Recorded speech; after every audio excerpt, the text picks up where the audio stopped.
ही निवडणूक गद्दारांना त्यांची जागा दाखवण्याची निवडणूक आहे। ज्या लोकांनी आदरणीय उद्धव साहेबांना, आदरणीय पवार साहेबांना, आदरणीय राहुल गांधींना धोका दिला त्यांना त्यांची जागा दाखवण्याची निवडणूक। तुम्ही पाहत असाल समोरच्या पार्टीनं लोकसभेची निवडणूक तमाशा करून ठेवली। लोटाचा काय परिस्थिती, बाबूराव आला, बाबूराव ही निवडणुकीचा विषय होता, तर बाबूराव शिलाखीच्या वाणी अर्थाय लावलं, निवडणूक आहे का तमाशा हेच मिळाला, अशी परिस्थिती करून ठेवली। आणि या परिस्थितीला जागा दाखवण्याची ही वेळ आहे। काय आहे या जिल्ह्याचा इतिहास, या लोकसभेचा इतिहास? स्वर्गीय शिवाजीराव देशमुख असतील, स्वर्गीय राहुल गांधी असतील, या चांगल्या पट्ट्याच्या माणसाला स्वर्गीय राजूभाऊ स्वतः असतील, या पट्टीच्या लोकांनी या जिल्ह्याचं नेतृत्व केलं। या विधानसभा क्षेत्रामध्ये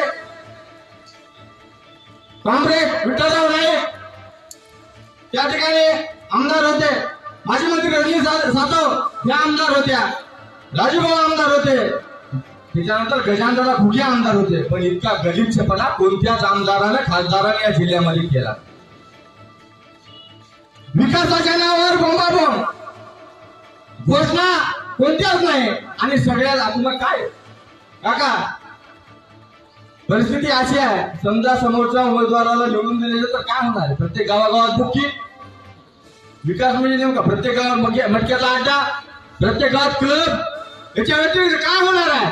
आज एवढ्या औंढ्याचा पवित्र ठिकाण आहे, या 5 वर्षामध्ये या लोकांनी काय केले दाखवून द्या। समोरच बस स्टँड आहे, मुतायला जागा नाही, या नालीचा प्रश्न तसाच आहे, मंदिराच्या एफट्या उचलल्या, या सगळ्या गोष्टींची वाचा फोडण्याची ही निवडणूक आहे मित्र।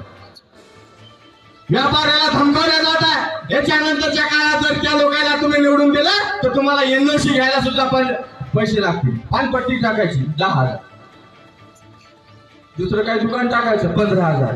म्हणजे सगळा भ्रष्टाचाराचा माहोल या लोकांनी करून ठेवला आणि या भ्रष्टाचाराला वाचा फोडण्याची ही निवडणूक आहे। घाबरण्याचं काही कारण नाही, आमच्याकडे सुद्धा पैलवान आहेत, आम्ही तर पट्टीचे खानदानी आहोत।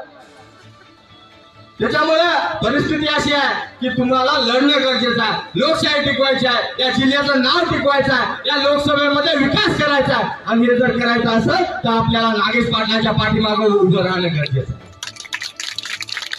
येणाऱ्या 26 तारखेला आपल्याला मशालीचं बटन दाबायचं आहे। त्याचं कारण काय? आपल्या अस्तित्वाची लढाई आहे, प्रत्येक शिवसैनिकाच्या अस्तित्वाची लढाई आहे, प्रत्येक राष्ट्रवादीच्या कार्यकर्त्याच्या अस्तित्वाची लढाई आहे, प्रत्येक काँग्रेसच्या कार्यकर्त्याच्या अस्तित्वाची लढाई आहे।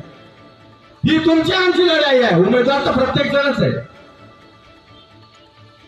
आज काय या खरं तर घंटा 2 घंटे बोलताय हो, पण बोलण्याला मर्यादा आहे। 5 मिनिटं दिले मी आपल्या सर्वांना आपल्या आचरणे नतमस्तक विनंती करतो की ही वेळ, ही संधी दौडू नका। आता काल एका भाषणात ते आमदार म्हणजे मला मुसलमानाच्या मतदानाची गरज नाही, आपण करायला नको, तुला कोणता सण मतदान करणार नाही हे लक्षात घेतलं पाहिजे। आणि तू आमच्यात भांडण लावू नको, आम्ही निश्चितच सगळेजण एक आहोत, आम्ही सगळे एक आहे।